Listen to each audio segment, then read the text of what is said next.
talked before about how there are 4 usual suspects when we're getting behavior, and this is in the classroom, out of the classroom. The 4 usual suspects are attention, wanting access to someone or something, escape maintain behavior when there's a reason why they want to flee from whatever the behavior is, and then there's automatically reinforcing. There's something about it that gives a paycheck on the inside. That one's the hardest, right? But what we find in the classroom, and I will say too, we had a discussion with Dr. Grampiche the other day, and she said, yeah, there's a little bit of an asterisk on the 4 usual suspects that sometimes control is at play. And the older the kids get, and sometimes the more that the kids have not been able to have some anonymity, control will become a factor. But it usually pairs with something else. And almost always, if something's going to pair with something, it'll pair with attention. And attention is the thing that teachers are going to see more often than not, right? Because attention can come in so many different packages. And I like to think of our kids as all being little buckets, right? Beautiful little buckets, but they're empty. And we have to keep the buckets full. If they don't get enough attention, then warning bells go off and all kinds of things can go wrong. So imagine a teacher who has 35 kids in a classroom, because that's kind of the reality here in the United States now. 35 kids in the room. That's 35 buckets that they have to keep full at all times. And that's really not an easy thing to do. Quite honestly, you know, if I could do anything for teachers, I would give them all at least 1 aide. I would. But budget-wise, apparently that is not in the cards at this moment, because our priorities tend to go towards other things, which I could go off on that, right? So what's a teacher to do? If they've got 35 kids, they all need attention, what are you to do? And a lot of times teachers get so frustrated that they kind of throw in the towel on it and they try to ship kids out of the classroom. Well, the problem with that is that then you get kids who are escape maintained. So if I want to be out of the classroom, and a lot of our kids do, the classroom is a painful place for them because they don't know what's happening. They don't know what you're talking about that's review that was from last year because they didn't get it.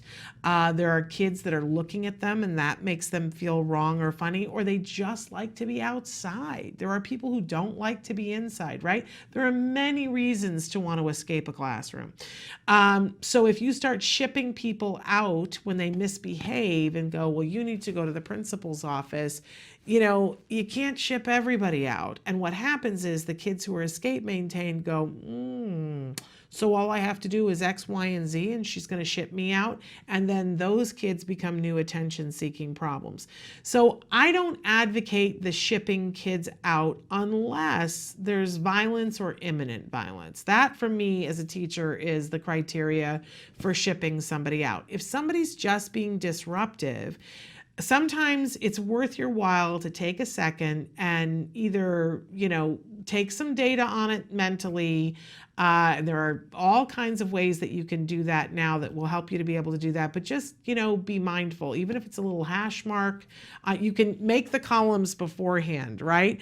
About, I'm going to pull out my paper and talk about the 3-term contingency. That if, and parents can do this, so teachers can certainly do this, right?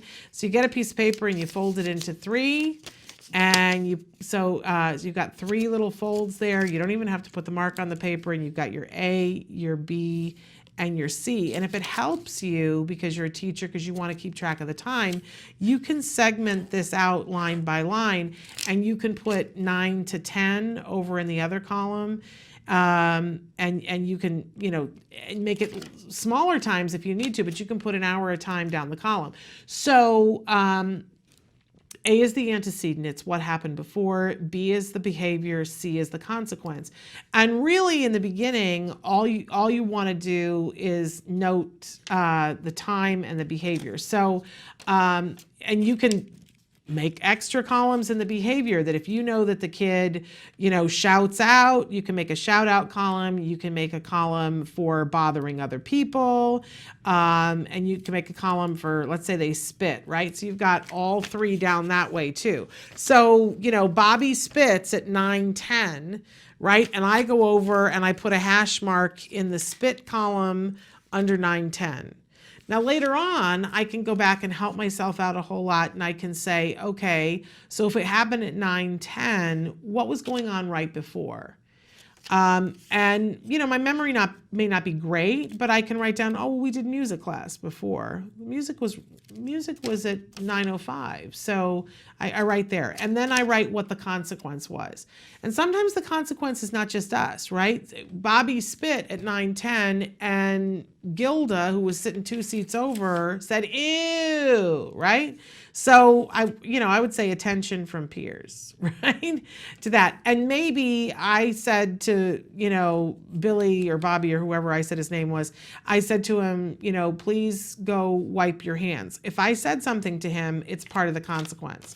And I would put that all there. And then just for a couple of days, I would take some data on that. But remember, when you're in the classroom, in the moment, it's just one little hash mark in the column. And then I would start to look at it and go, okay, what do I see going on? Now, a great thing you can do, take skills, get a 14-day free trial, and there's something called the Sefa, which is the Card Indirect Functional Assessment, Card Indirect Functional Assessment. And it will help you to walk through and ask you all the questions to figure out, and if you had this, it would be so easy to figure out what the function of the behavior, and it'll tell you. It's 64% attention and it's 12% escape.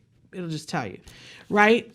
If you don't have that, it's a little bit more work for you, and you got to logic it through and go, when it's attention, in order to qualify for attention, it means it has to happen whether people are there or not.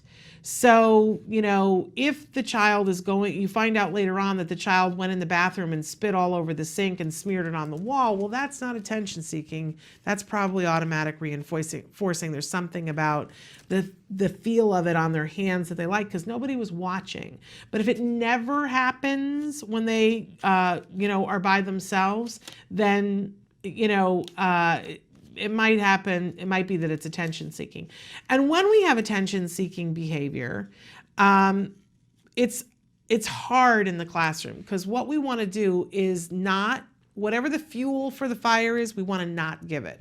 So if attention is the fuel for the fire, then we want to starve it of attention, which means we're not going to focus on that attention. If we truly find out that attention is not the thing, it's hard though, because some of the kids can be giving attention.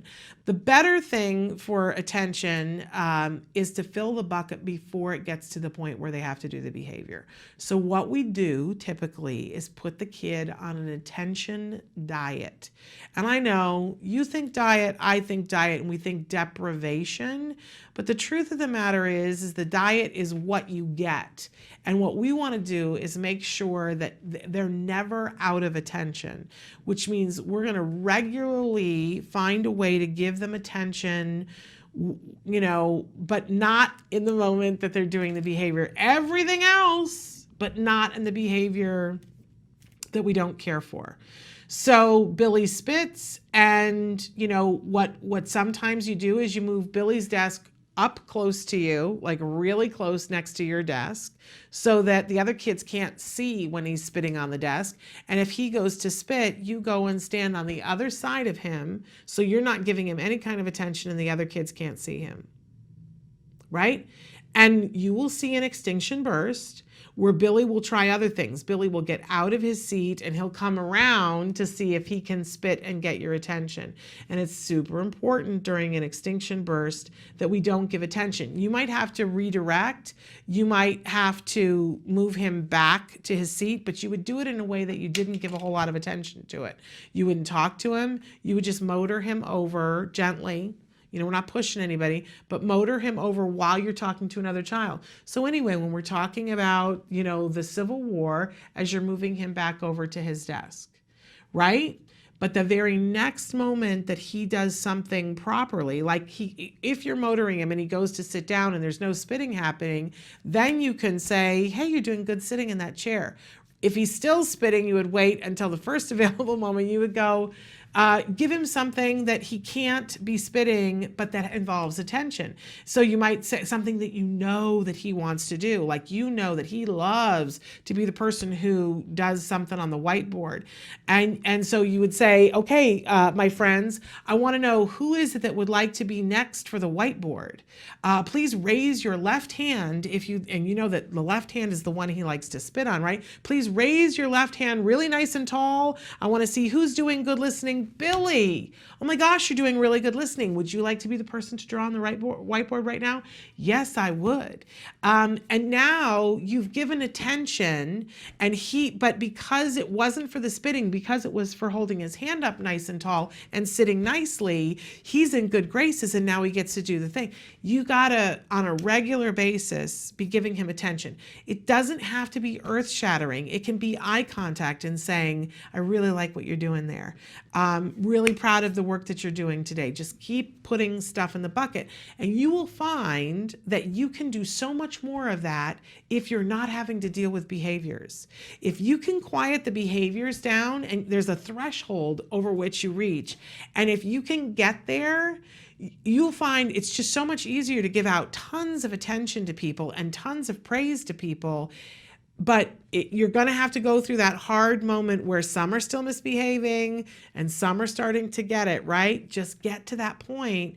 They will start to learn from each other. Oh, she gives attention when you do good things. And you have attention seekers in your classroom, I guarantee you. Give the attention to them and you'll get the behavior back on track. Then you'll be giving attention, but you'll also be teaching, and it will be a really true and glorious thing.